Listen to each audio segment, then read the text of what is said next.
Grey और थक चुके आसमान से छोटी छोटी बारिश की बूंदें आराम से गिर रही थीं। शहर की सड़कों पर धीरे धीरे टपकती हुई ऑटम का मौसम था और लोग अपने अपने रास्तों पर चल रहे थे। कुछ के पास छाता था तो कुछ बिना छाते ही भाग रहे थे। सब अपना सिर किसी न किसी तरह कवर कर रहे थे ताकि बहुत ज्यादा भीग न जाएं। उस भीगी सड़क की एक पतली सी गली में एक पुराना सा स्टोर था जिसके बाहर की छत के नीचे दो बंदे, एक बूढ़ा और एक लड़का, आमने सामने बैठे थे।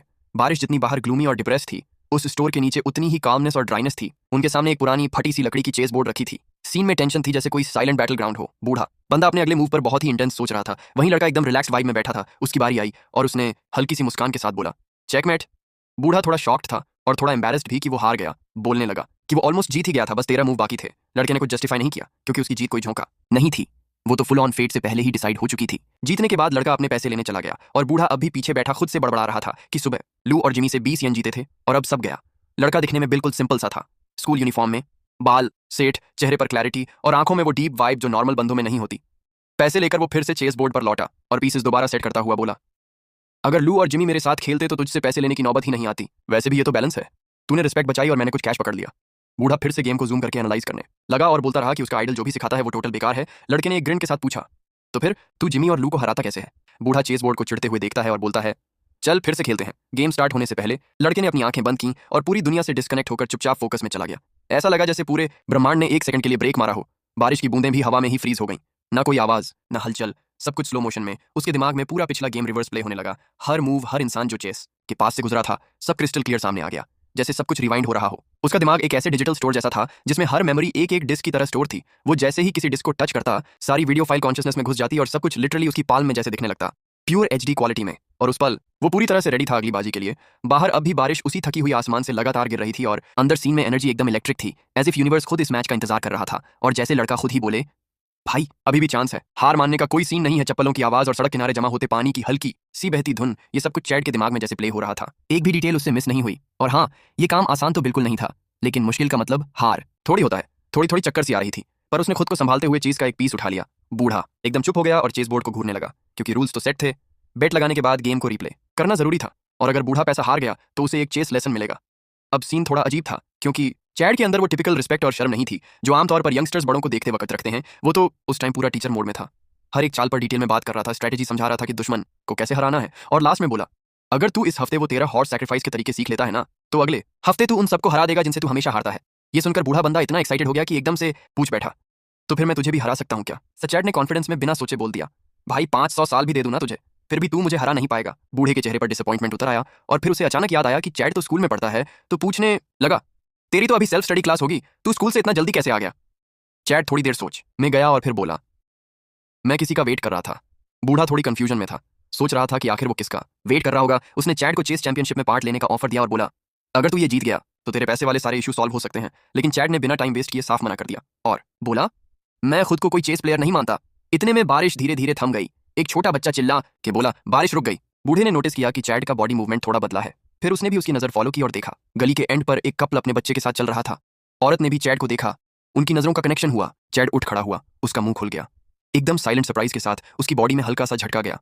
वो मिड एज औरत एक हल्का सा विंड चेटर पहने थी और हाथ में एक प्यारा सा बॉक्स पकड़ा था जिस पर बैंगनी रिबन बंधा था। जैसे ही उसकी नजर चैट पर पड़ी, उसने उसका नाम लेकर पुकारा। चैट ने उस ओर एक उदास सी स्माइल के साथ देखा और फिर नजरें घुमा ली और चला गया। वो बंदा जिसका चैट इतने देर से वेट कर रहा था अब सामने खड़ा था, पर अब चैट उसे देखना ही नहीं चाहता था। वो मिड एज औरत तेजी से स्टोर की एंट्री की ओर आई और बूढ़े से पूछा, चैट तुम्हारे साथ चेस क्यों खेल रहा था? सर उसकी टोन से लग रहा था कि ये दोनों एक दूसरे को जानते हैं, लेकिन बूढ़े ने कुछ ज्यादा ही रफ अंदाज में जवाब दिया, चैट तेरा बेटा है, तुझे ज्यादा अच्छे से पता होना चाहिए और शायद उसके पास अब पैसे बचे नहीं हैं। और फिर वही साइलेंस, वही ठंडी हवा और वो अनआंसर्ड सवाल, जैसे सब कुछ कहा भी गया और कुछ भी नहीं कहा गया। और यही वजह है कि चैट चेस खेलता है थोड़े पैसे कमाने के लिए। ये सुनकर जेनी थोड़ी हक्की बक्की रह गई, क्योंकि वो हर महीने अपने पापा को पैसे भेजती थी। उसे टेंशन हो गई और उसने सोचा कि चलो बेटे को चेक कर लिया जाए। लेकिन जैसे ही वो उठने लगी, उसके बगल में बैठे बंदे ने बीच में टोक दिया और याद दिलाया कि आज जुआन का बर्थडे है, कैफे में टेबल ऑलरेडी बुक है और उसके बाद बच्चे को मूवी ले जाना है। और वैसे भी चैट अब 17 साल का है, खुद का ख्याल रख सकता है। जेनी ने माथा सिकोड़ लिया, लेकिन कुछ सेकंड्स बाद लंबी सांस लेकर अपने हस्बैंड की बात मान ली। वहीं दूसरी तरफ एक रेजिडेंशियल एरिया में चैट अकेला एक सुनसान गली से स्लो वॉक कर रहा था।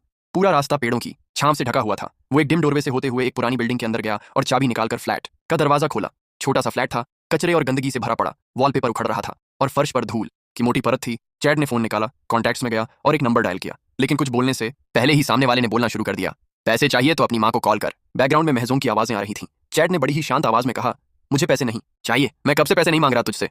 तब सामने वाला बंदा गुस्से में पूछने लगा कि फिर कॉल क्यों किया, लेकिन उसके पूरा बोलने से पहले ही चैड ने फोन काट दिया। वो डेवस्टेशन के बीच खड़ा था, चारों तरफ खाली बोतलें और बिखरी हुई चीजें पड़ी थीं। उसने मायूसी में एक लंबी सांस ली।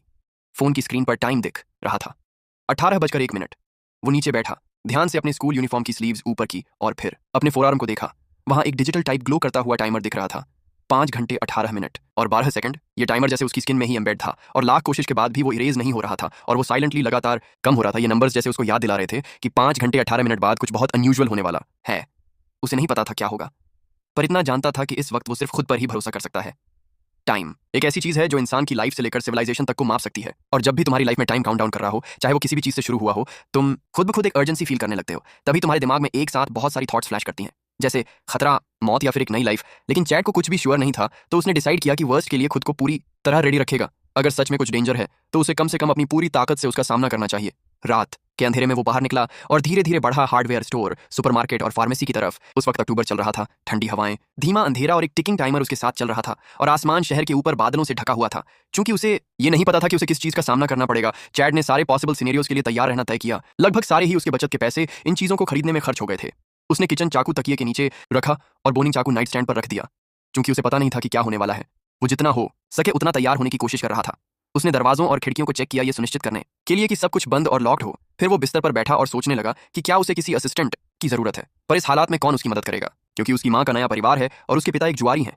जब चैड ने कुछ घंटे पहले अपने हाथ पर काउंटडाउन देखा था, तो उस वक्त उसका इंस्टिंक्ट यही था कि वो अपने पेरेंट्स से मदद मांगे। लेकिन उसने जल्दी ही ये ख्याल छोड़ दिया।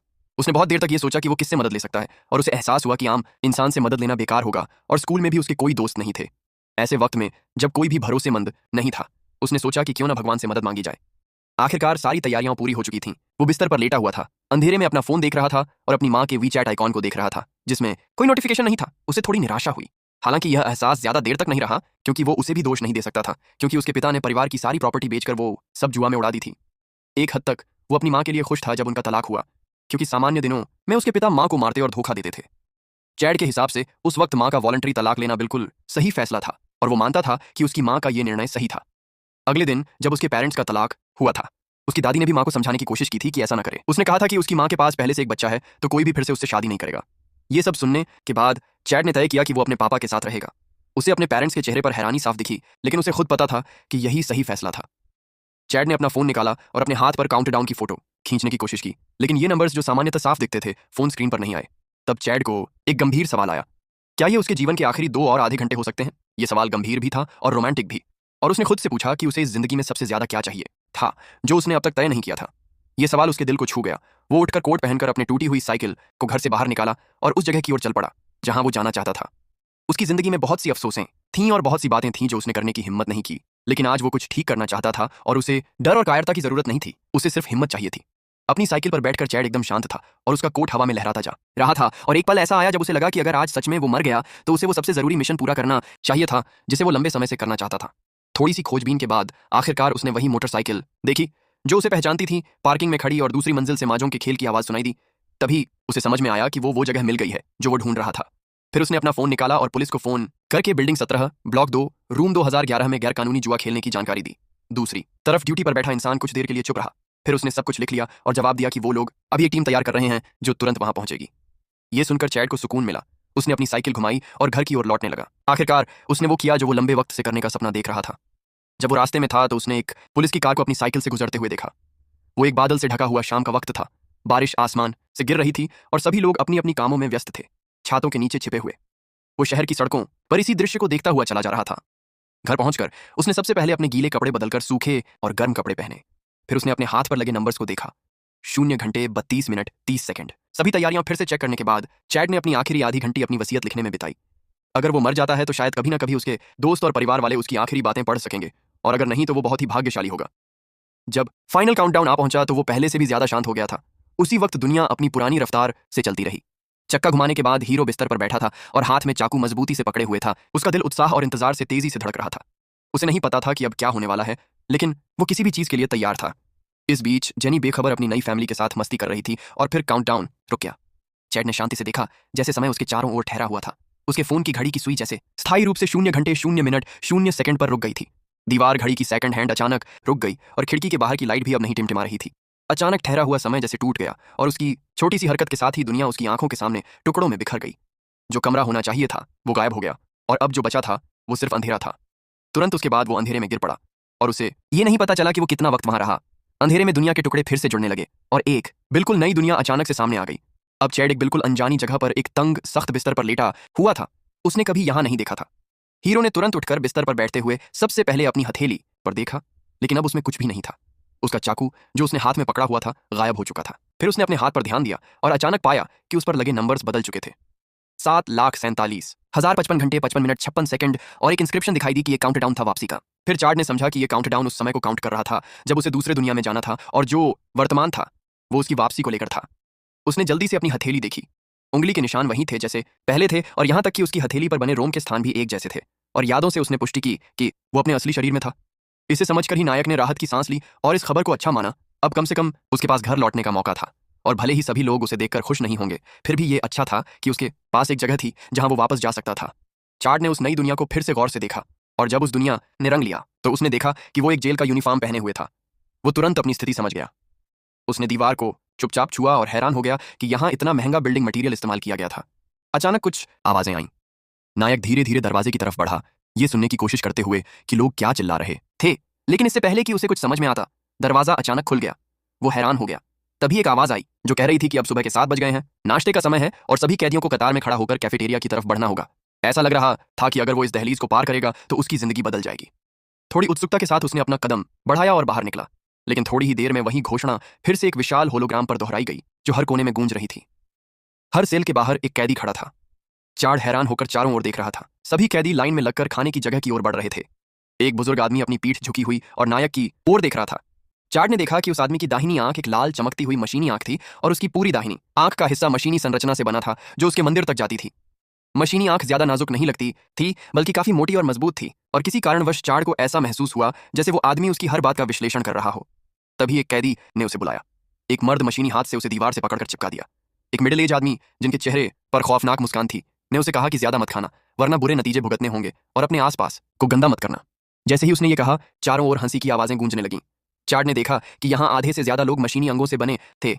कैदियों का व्यवहार चार्ड के लिए चिंता का कारण था और ये साफ था कि ये कुछ अच्छा नहीं होने वाला था। अचानक एक नए कैदी की चीख सुनाई दी जो समझ नहीं पा रहा था कि ये जगह क्या है और वो यहाँ कैसे आया।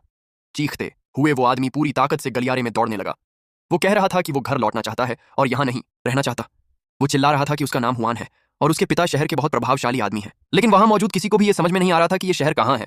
हुआन को देखकर चार्ड को याद आया कि उसने एक विदेशी भाषाओं की स्कूल में पढ़ाई की थी, लेकिन एक क्लास नीचे, और ये समझकर नायक ने महसूस किया कि शायद वो पहला और आखिरी एलियन नहीं था। अचानक चार्ड ने ऊपर से एक बजिंग की आवाज सुनी। उसने ऊपर देखा और देखा कि छत पर लगे बॉक्स जैसे ड्रोन दीवार से अलग होकर नीचे आने लगे और उसी वक्त उन ड्रोन से एक आवाज आई जो उसे शांति से रहने के लिए कह रही थी। उसी वक्त एक प्यारी सी बिल्ली शतरंज की पट्टी के पास जम्हाई ले रही थी। इसके बाद एक और आवाज गूंजने लगी जो पूरे जेल में फैल गई और सभी कैदियों से कहा कि वो जहां थे वहीं रुके। उसी वक्त जेल के नीचे का गेट खुला और रोबोट्स जिनके पास अज्ञात हथियार थे पूरी स्पीड से हुआन की तरफ दौड़ने लगे। 10 सेकंड के भीतर 4 ड्रोन और रोबोट्स ने उस लड़के को कोने में घेर लिया जब वो गलियारे में भागने की कोशिश कर रहा था। उनके सारे हथियार सीधे उसकी तरफ थे। लड़का डर के मारे दीवार से टिक गया और चार्ड बस बाहर से हो रही घटना को देख रहा था। हालांकि उसका व्यवहार थोड़ा अजीब था, उसने नायक को इस दुनिया के बारे में बहुत कुछ समझने में मदद की। घबराए हुए लड़के को देखकर बाकी कैदी हंसी उड़ा रहे थे। उसका व्यवहार मजेदार लग रहा था और उसे बेवकूफ मान रहे थे। कुछ ने तो यहां तक कहा कि हुआन को टैक्स चोरी के लिए 7 साल की सजा मिली थी, लेकिन जब वो कल जेल लाया गया था तो वो नहीं रो रहा था। पर अब सब कुछ बदल चुका था। एक और कैदी ने कहा कि केवल बेवकूफ या पागल लोग टैक्स कलेक्टर्स से भिड़ते हैं। फिर उसने चार्ड के कंधे पर हाथ रखते हुए एक चुटकी ली और पूछा, क्या तू तैयार है? भले ही वो एक ऐसी जगह में फंसा था जहां सभ्यता काफी विकसित थी, लेकिन वहां रहने वाले लोग पहले जैसे ही बुरे थे। चार्ड ने जेल के चारों ओर देखा। नीचे का खुला क्षेत्र बहुत बड़ा था, लगभग एक फुटबॉल मैदान जितना। जगह को कई सेक्शंस में बांटा गया था, जैसे dining room, gym, play area, library आदि। इन सेक्शंस के बीच ज्यादा अलगाव नहीं था, तो सब कुछ सबके लिए खुला था। अचानक नायक ने देखा कि नीचे के कैफेटेरिया में 3 लोग थे। एक मिडिल एज आदमी जो सफेद मार्शल आर्ट्स की ड्रेस पहने था और उसके साथ 2 युवा लड़के जो सामान्य नीले और सफेद जेल यूनिफॉर्म में थे। उसने ये भी देखा कि एक मिडिल एज आदमी जो लगभग 40 के आसपास का था एक टेबल पर बैठा था, जबकि 2 अन्य उसके पास खड़े थे और जेल की चारों ओर नजरें घुमा रहे थे। उस आदमी के सामने एक शतरंज की पट्टी रखी हुई थी और पट्टी के पास एक ग्रे बिल्ली थी जिसकी 2 नुकीली कान थीं और जो थोड़ी सी लिंक्स जैसी लग रही थी। वो बिल्ली अभी आलस में सो रही थी। उस मिडिल एज आदमी ने शतरंज की पट्टी को ऐसे देखा जैसे ऊपर हो रही घटना से उसे कोई फर्क न पड़ा हो। जैसे जैसे और लोग अपना नाश्ता खत्म कर रहे थे, जेल में जल्द ही हलचल मचने लगी। लोग हर दिशा में चल रहे थे। हालांकि लोगों को हर दिशा में चलने की पूरी आजादी थी, लेकिन हर कोई उस मिडिल एज आदमी से दूर रह रहा था जो शतरंज की पट्टी को देख रहा था। और जो और भी हैरान करने वाली बात थी वो ये कि पहले फ्लोर पर जो रोबोट्स थे वो उन तीनों को नजरअंदाज कर रहे थे या उन्हें महसूस ही नहीं कर रहे थे। इससे नायक को लगा कि शायद वो जेल का वार्डन हो, लेकिन उसने तुरंत ये ख्याल छोड़ दिया क्योंकि वो आदमी मार्शल आर्ट्स की ड्रेस पहने हुए था। बावजूद इसके उसने जो जेल की यूनिफॉर्म पहनी हुई थी उस पर कैदी के नंबर थे। चैड ने ये मान लिया था कि शायद ये बंदा बाकी सब कैदियों में सबसे टॉप लेवल पर है। जैसे हीरो की निगाहें घूम रही थीं, एक अधेड़ उम्र का बंदा जो उसके पीछे खड़ा था अचानक मुड़ा और स्माइली फेस के साथ उसे देखा। उसी पल उनकी नजरें टकराईं। तभी जेल के लाउडस्पीकर से आवाज आई कि सारे कैदी लाइन में जाकर कैंटीन की तरफ बढ़े और फिर सब बड़े डिसिप्लिन में खड़े हो गए। जैसे ही ऊपर वाले लोग नीचे ओपन एरिया की तरफ बढ़े, चैड को तब जाकर टाइम मिला पूरे बंदों को गिनने का। खुद को मिलाकर पूरे 312 थे। अचानक जोर से किसी की चीख आई, मदद की गुहार लगा रहा था कोई। दो हट्टे कट्टे बंदे एक नौजवान को कहीं खींचते ले जा रहे थे। उनमें से एक ने दूसरे से बोला, ढीला मत छोड़ वरना गार्ड टपक पड़ेंगे। वहीं वो लड़का बुरी तरह डरा हुआ था, चिल्ला रहा था, भीख मांग रहा था छोड़ने की, मगर वहां कोई सीन में उसकी परवाह नहीं कर रहा था। उल्टा लोग मजे ले रहे थे।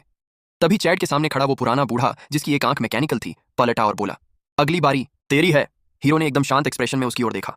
उस नजर ने बूढ़े के अंदर एक अजीब सा डर भर दिया। खुद उसे समझ नहीं आया कि इतना खौफ क्यों लगा। खाना मिलते ही सब वापस अपने प्लेस की तरफ लौटे। तभी चैड ने देखा कि कुछ बंदे उसकी तरफ मूव कर रहे हैं, जैसे उसे चारों ओर से घेरना चाहते हों। चैड ने अपने कदम तेज किए, वो भी स्पीड में आ गए। ये देखकर चैड ने थोड़ा स्लो किया और दिमाग लगाने लगा कि अब क्या मूव मारना है। अगले ही पल उसने भागना शुरू किया, सीधा घेराबंदी से निकलने की कोशिश की, मगर एक बंदा रास्ता रोकने आ गया। उसे पकड़ने की कोशिश की गई लेकिन हीरो स्लिप होकर निकल गया। चैड सीधे उस अधेड़ मर्द की तरफ मूव किया। सबको समझ आ गया था कि नया बंदा क्या ट्राई कर रहा है, पर कोई उसे रोक नहीं पाया। अटैकर वहीं रुक गया और उस मिड एज बंदे के पास जाने की हिम्मत न कर सका। सारे लोग जो चैड को देख रहे थे अब वेट कर रहे थे कि अगला सीन क्या बनेगा, क्योंकि इससे पहले भी न्यूकमर कई बार किसी बड़े बंदे के अंडर सेफ जोन लेने ट्राई कर चुके थे, लेकिन सब फेल हो गए थे।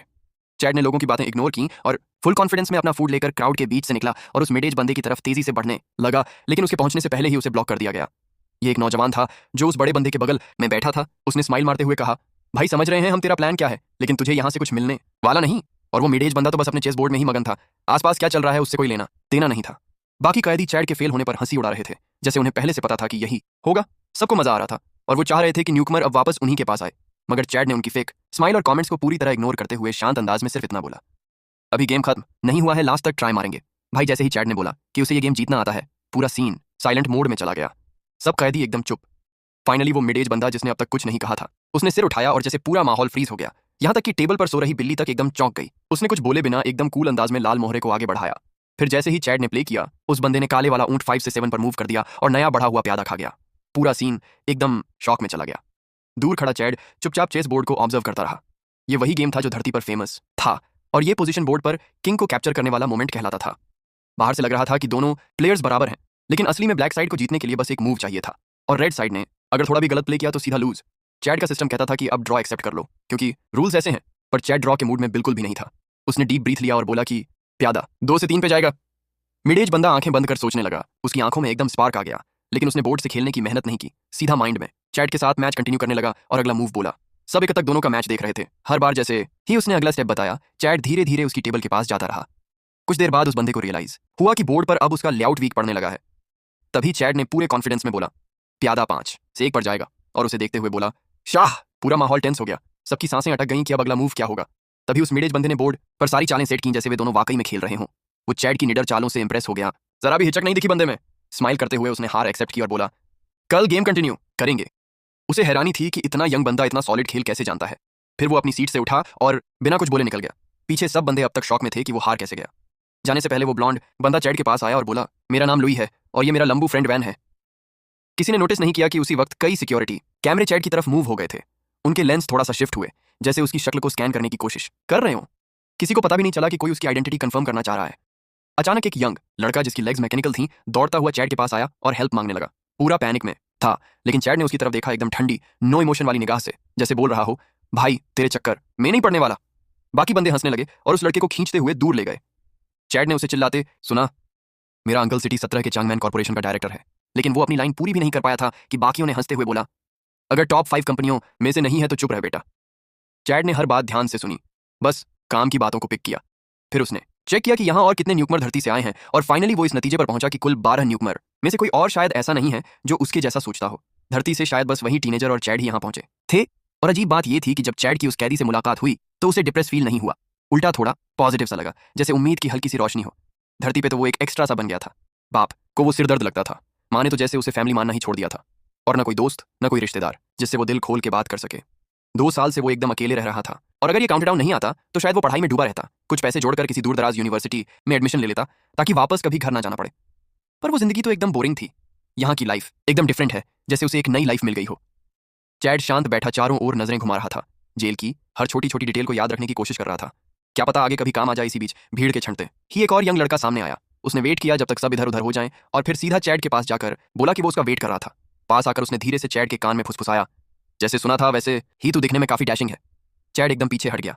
भाई कौन नॉर्मल लड़का दूसरे लड़के के कान में जाकर ऐसे कॉम्प्लीमेंट देता है? फिर वो लड़का बोला, मेरा नाम लूसियन है, मैं यहाँ 3 महीने से हूँ। चैड को उसकी बातों से समझ आ गया कि ये बंदा उसे जानता है और ऊपर से वो एकदम रिस्पेक्टफुल टोन में बात कर रहा था। लेकिन चैड अब भी सस्पिशियस था। उसने दिमाग में फ्लैशबैक मारा तो ध्यान आया कि पिछले 1 घंटे में लूसियन ने उसे कम से कम 21 बार देखा, और ये तब जब वो उसकी फील्ड ऑफ व्यू में था। चैड को नहीं पता था कि ये बंदा कौन है, लेकिन उसकी वाइब्स बता रही थी कि ये उन्हें पहले से पहचानता है। चैड को डर था कि ज्यादा बात करने से कहीं उसकी माइग्रेंट वाली आइडेंटिटी न लीक हो जाए, इसलिए उसने थोड़ा दूरी बनाना सही समझा। जब चैड ने बोला कि उसे किसी की हेल्प की जरूरत नहीं और वो खुद ही सब मैनेज कर लेगा, तो लूसियन ने सीधा बोला, ये बात गलत है, मुझे तो तेरा सर्वेंट बनना है। चैड ने समझाने की कोशिश की कि भाई सर्वेंट जैसा कोई शब्द यूज मत कर, लेकिन लूसियन ने बोला, मैं तेरे लिए कोई भी काम करने को रेडी हूँ, बिल्कुल पप्पी की तरह तेरे हर ऑर्डर पे हाजिर हूँ। और जितना वो ऐसा बिहेव कर रहा था उतना ही चैड को उस पर डाउट होने लगा। लूसियन बिना कुछ महसूस किए बोला, आज सुबह मैं सोच रहा था कि तू सीधा मेरे पास क्यों नहीं आया, फिर सोचा कि तू मुझसे धीरे धीरे क्लोज होना चाहता है और ये स्ट्रैटेजी तो एकदम स्मार्ट है। फिर बोला, इस 18 नंबर वाली जेल में अगर हम लुकस का सपोर्ट ले लें तो प्लान और स्ट्रांग हो सकता है। चैड को तभी समझ आया कि लुकस वही बंदा है जिसके साथ उसने शतरंज खेला था, लेकिन उसे अब भी क्लियर नहीं था कि ये किस प्लान की बात कर रहा है। लूसियन ने यह भी वार्न किया कि लुकस से थोड़ा बच के रहना, पर चैड तो अभी बस अपने सर्वाइवल के बारे में सोच रहा था। लूसियन की पूरी स्पीच खत्म होने के बाद उसने चैड से पूछा, अब बता आज क्या हुक्म है? चैड कुछ सेकंड सोचता रहा, उसे खुद नहीं पता था कि अब क्या बोले। फिर उसने धीरे से गर्दन घुमाई और जवाब दिया, साउथ में एक लामा है। उस वक्त लुकस कुछ पढ़ रहा था। वैन ठीक उसके पीछे खड़ा था और लुई उसके साथ टेबल पर बैठा था।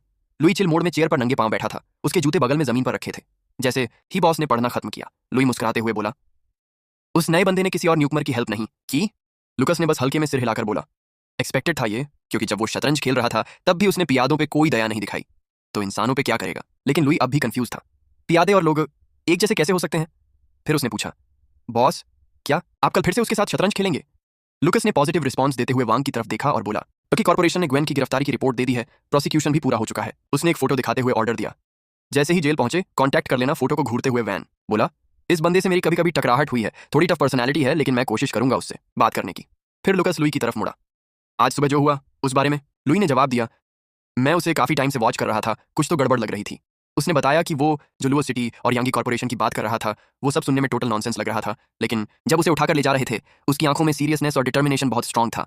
ऐसा लगा जैसे लुओ सिटी सच में हो। लुई ने यह भी बताया कि उसने उस बंदे की बैक स्टोरी चेक की। वो एक ऑर्डिनरी लड़का था जिसने हाई स्कूल ड्रॉप आउट के बाद मैकेनिकल अंगों की रीसेलिंग में गैर कानूनी धंधा शुरू किया।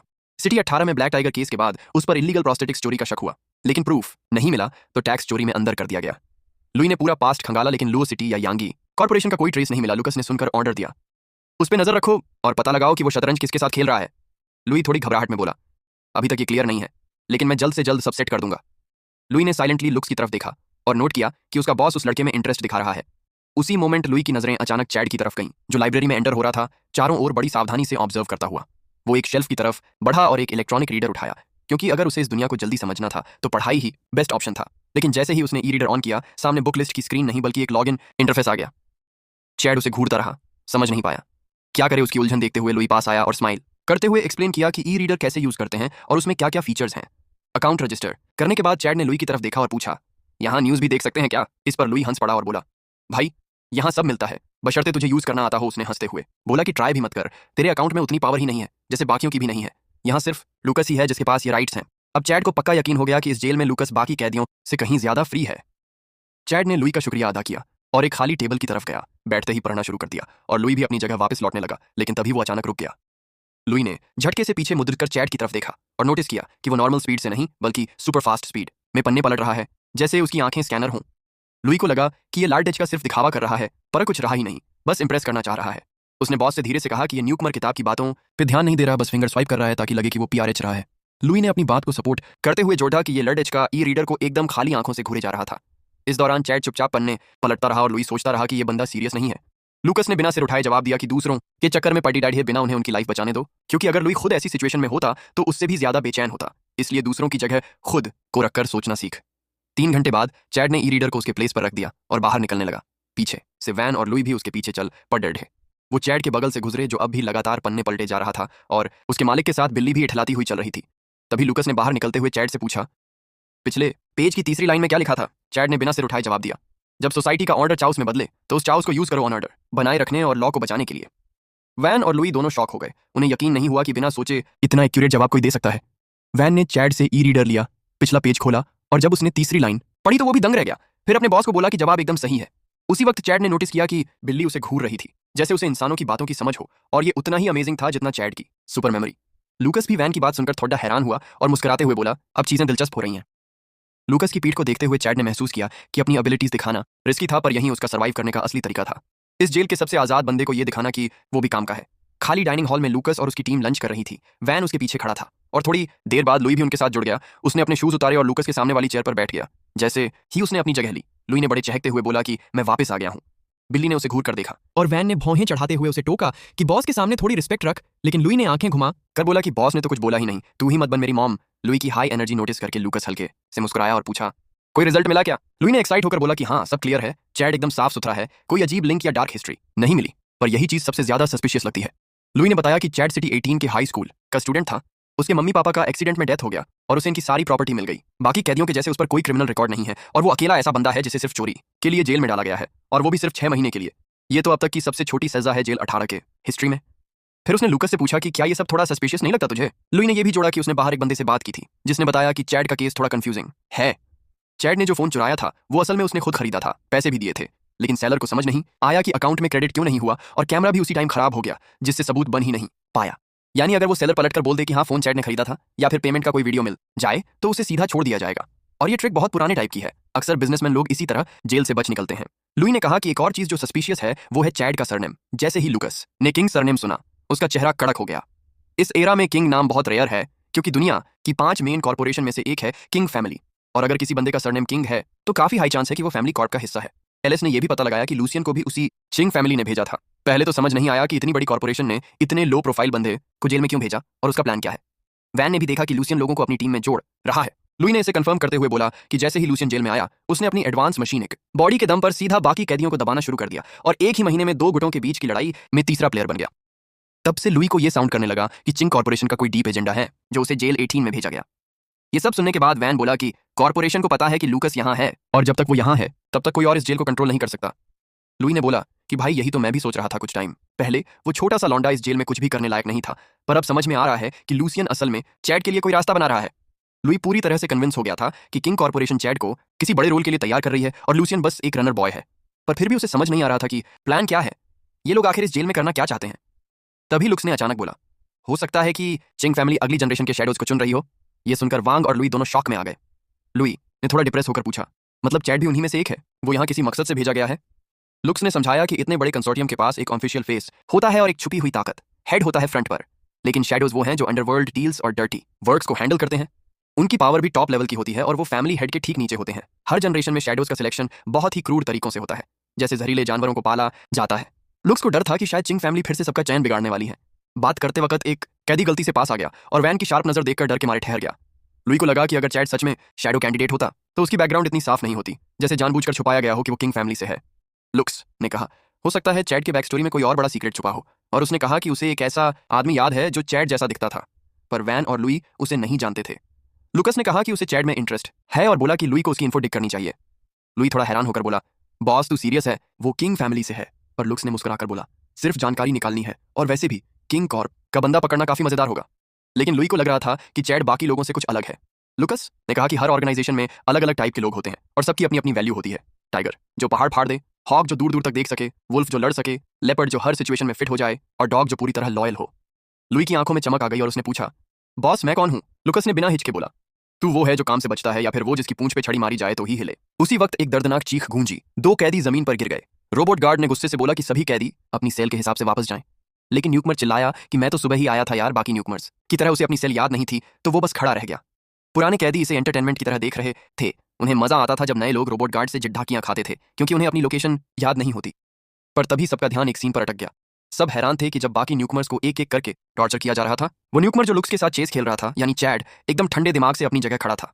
तभी लुई ने आकर उसकी बांह पकड़कर उसे लाइन से बाहर खींच लिया। चैड थोड़ी देर के लिए शॉक्ड हो गया, पर जैसे ही उसने पीछे मुड़कर लुई को देखा, वो स्माइल कर उठा। लुई ने बोला, अब तुझे लाइन में खड़े होने की जरूरत नहीं, तू वो बंदा है जो बॉस के साथ चेस खेलता है। चैड ने गार्ड्स की तरफ देखा, पर शॉकिंगली किसी ने कोई रिएक्शन नहीं दिया। लुई उसे पूरे फूड लाइन को बाईपास कराता हुआ डायरेक्ट लुक्स के पास ले गया। आसपास के कैदी साइलेंट हो गए, सबकी नजरें चैड पर अटक गईं, जैसे एक ही पल में उसका स्टेटस बदल गया हो। वो अब उनमें से नहीं रहा। चैड थोड़े नर्वस होकर लुकस के सामने बैठ गया और लुई उसके पास वाली कुर्सी पर बैठते हुए हंसते हुए बोला, मत चौंक, जो बॉस के साथ चेस खेलता है उसे तो ट्रीटमेंट अलग ही मिलेगा, भले ही खाना थोड़ा बकवास हो। चैड ने धीरे से लुकस की तरफ देखा, जो आराम से खाना खा रहा था बिना कुछ बोले। फिर उसने भी चुपचाप खाना शुरू किया और बाकी कैदियों की तरफ देखा, जहां लूसियन लाइन में खड़ा उसे थम्स अप दे रहा था। रात के 8:40 बजे गार्ड्स ने सबको सेल में वापस जाने को बोला। चैड भी अपनी सेल में लौटा, मगर इस बार सब कुछ वैसा नहीं था जैसा हर रोज होता था। जब सब अपनी अपनी सेल में जा चुके थे, चैड पूरे कॉन्फिडेंस से अकेला अपनी सेल की तरफ गया और किसी भी गार्ड ने उसे टोका तक नहीं। जैसे ही सेल का दरवाजा बंद हुआ, उसने ब्रश करने और चेहरा धोने के लिए सिंक की तरफ रुख किया। शीशे में अपनी शक्ल देखकर वो सोच में पलटी डीएच गया कि कैसे सिर्फ एक सुबह ने उसके लिए सब कुछ बदल दिया। शायद ये सब उस पावर की वजह से था जो इस दुनिया में उसका नाम लेकर आती है। तभी उसे अचानक बहुत तेज नींद आने लगी, इतनी कि उसे खुद पर कंट्रोल करना मुश्किल हो गया। उसे ये अजीब लगा, क्योंकि चाहे वो दिन भर अपना ब्रेन भी ओवरलोड कर ले, इतनी नींद तो कभी नहीं आती। सपना शुरू होता है। वो एक फायर प्लेस के सामने शांत बैठा है, लकड़ियां तेज जल रही हैं और कमरे में अजीब सी नमी है। चारों तरफ टूटी फूटी चीजें बिखरी हैं। जमीन पर एक फटा हुआ सॉफ्ट टॉय पड़े रिठा है, जिसमें एक खून से सना चाकू घुसा हुआ है। चैड का दिल घबरा जाता है। उसे यहाँ अजीब सी अनजानी डरावनी फीलिंग आ रही थी। टॉय से थोड़ी दूरी पर दीवार पर खून से बड़ा सा लिखा था, ए घोस्ट। चैड पूरे कमरे को डर के मारे देख रहा था। उसे समझ ही नहीं आ रहा था कि ये कौन सी जगह है, पर उसके दिमाग में एक बात क्लियर थी, उसका असली शरीर अभी भी सेल में है। मतलब ये सब एक सपना है। तभी दरवाजे पर कोई जोर से दस्तक देने लगा। चैड ने गहरी सांस ली और धीरे से पूछा, कौन है? चैड ने पूछते ही बाहर से एक ठंडी पर शांत आवाज आई, ऑफिसर नंबर 27149, तूने पुलिस को कॉल किया था? और फिर उसने बोला, डोर खोल भाई। चैड का माथा सिकुड़ गया, क्योंकि उसे लग रहा था ये आवाज कहीं सुनी हुई है, पर उसे याद नहीं आ रहा था कहाँ। मेमोरी में कुछ गड़बड़ थी। उसे समझ ही नहीं आ रहा था कि उसका दिमाग इतना ब्लर क्यों लग रहा है। थोड़ी देर हिचकिचाने के बाद भी उसने दरवाजा खोल ही दिया। सामने एक यंग पुलिस वाला खड़ा था, हाथ में नोट्स का पैड पकड़े हुए। चैड थोड़ा कंफ्यूज था। दरवाजा खुलते ही पुलिस वाले ने सीढ़ियों की तरफ देखा, जहां से सेकंड फ्लोर की तरफ ब्लड बह रहा था, लेकिन उसका बिहेवियर नॉर्मल पुलिस वाला नहीं था। उसके पास कोई वेपन भी नहीं था। वो जल्दी से घर के अंदर घुसा और ऊपर की तरफ चलते हुए बोला, डोर बंद कर दे और वहीं खड़ा रहना। और चैड बस ऑटोमेटिकली उसके इंस्ट्रक्शन फॉलो करता गया। अभी आधा मिनट भी नहीं बीता था कि फिर से दरवाजे पर नॉक हुआ। कौन है? चैड ने पूछा। बाहर से वही आवाज आई, ऑफिसर नंबर 27149, तूने पुलिस बुलाई थी ना, खोल दरवाजा। चैड एकदम से शॉक्ड रह गया। अगर वही ऑफिसर ऊपर जा चुका है तो बाहर वाला कौन है? अब चैड फुल ऑन डाउट में था। उसे समझ ही नहीं आ रहा था कि रियल कौन है, जो ऊपर गया या जो बाहर खड़ा है, या शायद दोनों ही फेक हैं। उसका ब्रेन स्पिन कर रहा था। उसने गहरी सांस ली और रूम की तरफ वापस गया। फर्श पर पड़ा खून से सना चाकू उठाने के लिए जैसे ही झुका, उसे ऐसा लगा जैसे उसके और उस चाकू के बीच कोई इनविजिबल बैरियर है। एकदम पास था, फिर भी छू नहीं पा रहा था। ऐसा फील हो रहा था जैसे कोई उसे उस चाकू से दूर रखना चाहता है, जैसे उसे किसी ट्रैप में फंसाने की प्लानिंग हो और उसे हमेशा के लिए इस जगह पर रोकने की कोशिश हो रही हो। लेकिन उसकी कलाई पर चल रहा काउंटडाउन अभी भी टिक कर रहा था। उसकी धड़कनें अभी जिंदा थीं। मतलब सब कुछ खत्म नहीं हुआ था। उसकी आंखों की पुतलियां सिकुड़ गईं। उसने पूरा हौसला जमा किया और उस बैरियर को तोड़ने की कोशिश की। तभी पूरे विला में जैसे किसी शीशे के टूटने की आवाज गूंजी और चाकू के बीच का बैरियर टूट गया। चैड ने एकदम शांत माइंडसेट में वो चाकू उठाया और स्टेयर्स की तरफ बढ़ गया। तभी पीछे से एक अनजान सी आवाज आई, तूने पुलिस के लिए दरवाजा क्यों नहीं खोला? चैड ने बिना हिचक के जवाब दिया, पहले ऊपर वाले को खत्म करूंगा, फिर दरवाजा खोलूंगा। जैसे ही ये बैरियर टूटा, चैड की सारी मेमोरी वापस आ गई। उसे याद आया कि वो आवाज लुई की थी और वो यंग पुलिस वाला भी वहीं था। तो बताओ कैसा लगा आज का नया मनहवा? एकदम चेंज है। इसमें सभी मनहवा से थोड़ा अलग कॉन्सेप्ट है, इसलिए डाला है। और अगर इस पर 1000 लाइक हो गए तो कल इसका नया एपिसोड आ जाएगा, नहीं तो कोई नया मनहवा देख लेंगे। और प्लीज मुझे फेसबुक पर फॉलो कर लेना, ताकि यूट्यूब पर अगर कोई बार वीडियो ना आए तो फेसबुक पर नए वीडियो मिलते रहे। और हाँ, मुझे बहुत रिक्वेस्ट आ रही है पिक मी अप इन्फिनिट गाचा मनहवा की। तो बताओ क्या इसे शुरू करूं या फिर कोई दूसरा मनहवा लाइक डॉक्टर प्लेयर? चलो अब मैं चलता हूं, कल मिलेंगे। आप सभी का दिन शुभ रहे।